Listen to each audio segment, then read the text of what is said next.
RFI Convida. O RF Convida de hoje recebe o escritor suíço e jornalista Patrick Straumann, que está lançando o romance Oiapoque, que fala sobre a fronteira da Guiana Francesa com o Brasil. Obrigada por estar no estúdio da RFI, Patrick. Obrigado pelo convite.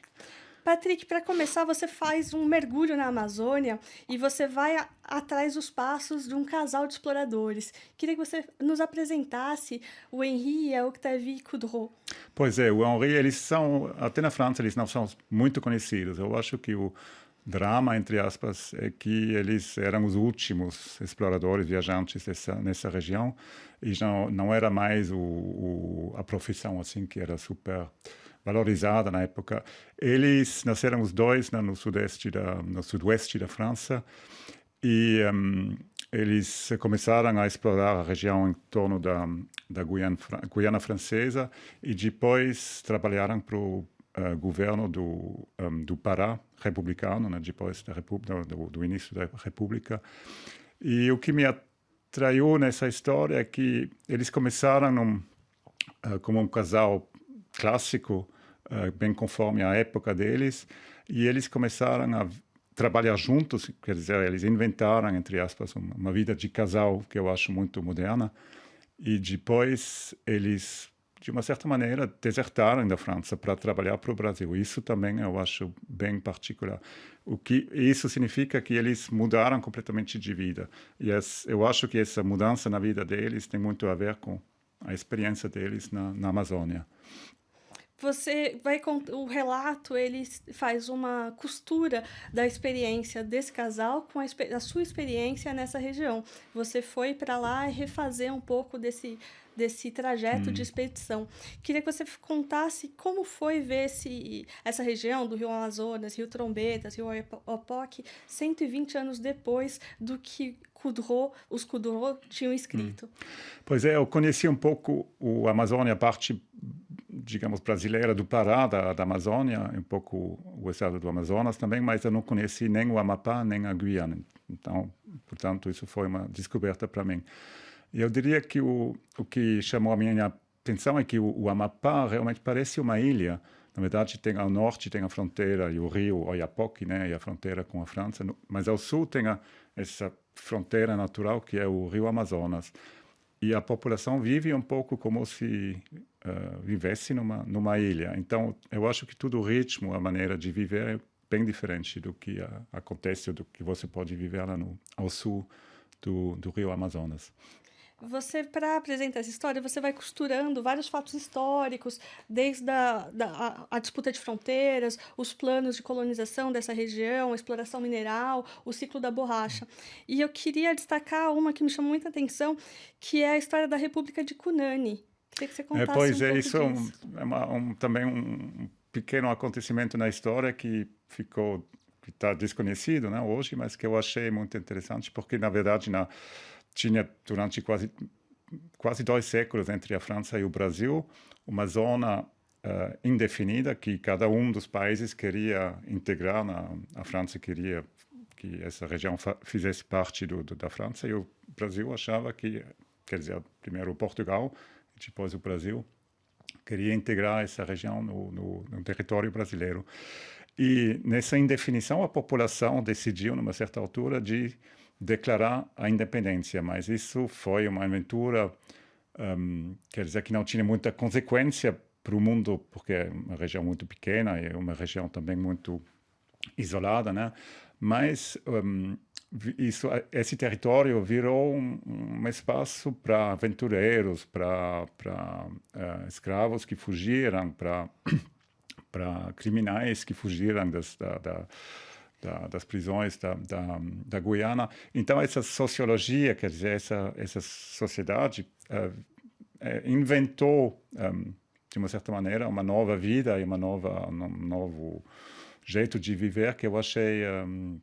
tem um lado utopista que eu achei muito atraente. É interessante porque essa república, ela se faz ou ela tenta se fazer antes da República Brasileira. Isso a gente está falando de 3 anos antes da República Brasileira e estamos falando de antes da abolição da escravatura. E quando eu estava, quer dizer, na época eu acho que a população estava bem como dizer, influenciada pela história francesa. E essa vontade de estabelecer uma república era uma idade francesa. Hoje, quando eu passei lá no vilarejo Cunani, que ainda existe, a população evidentemente é brasileira, né? E as referências deles são as referências de um vilarejo de pretos que fugiram das plantações do Brasil para viver na liberdade. E aí, então, toda a história oral que é contada é a história dos brasileiros. E você tem que visitar a igreja e, sobretudo, os sinos da igreja para descobrir que a igreja e os sinos foram feitos a Nantes por uma empresa bem francesa do norte da França. E uma outra coisa, num determinado momento, você mostra as reiteradas tentativas do Henri Coudreau de convencer o governo francês sobre as riquezas, o interesse de colocar mais dinheiro na Guiana e na colonização da Guiana. E eu vou citar um trecho em que ele lista as maravilhas que podem ser encontradas na floresta amazônica e diz que a floresta pode ser utilizada sem ser destruída.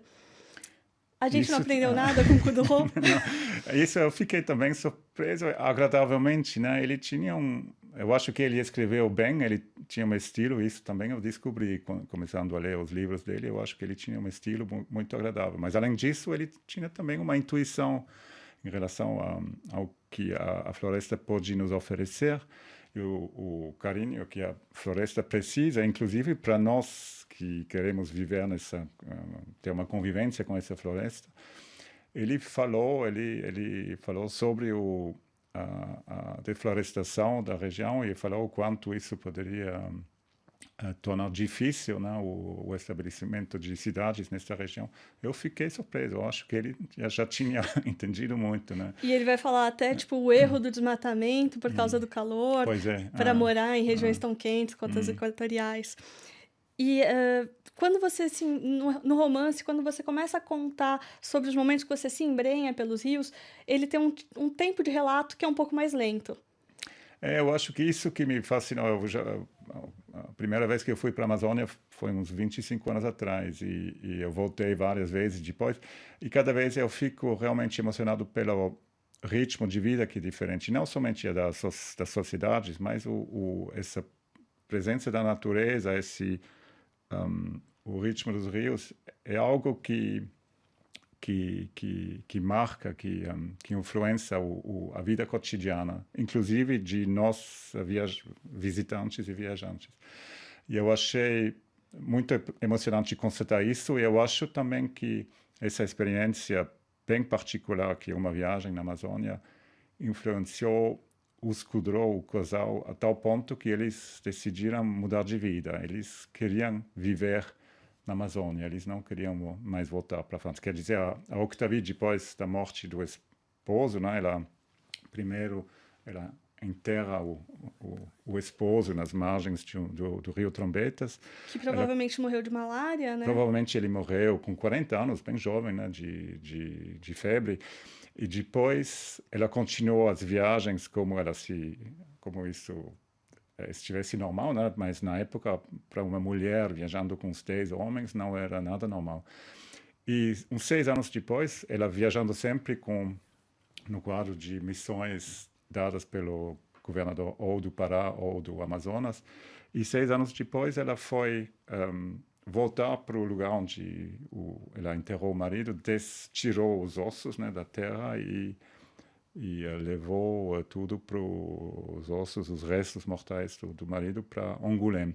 Isso eu achei também interessante, essa ligação entre o casal que existia além da morte dele e o resto da vida que ela passa na França, ela passa a vida mais ou menos pensando na Amazônia. Então ela está fisicamente na França, mas mentalmente ela está completamente mergulhada nessa vida que ela tinha vivido no Brasil. E você nos faz mergulhar nessa vida pelo Oiapoque, que é o seu livro assinado que está saindo agora pela editora Chandenha. A gente vai ter uma versão dela em português? Vou ver, espero que isso possa ser possível. Eu gostaria muito de ver o livro em português e, sobretudo, poder mostrar, enfim, apresentar o livro no norte do Brasil, na Amazônia. Com certeza, muito obrigada por ter conversado Eu com a Rádio agradeço. Transnacional. Muito obrigado.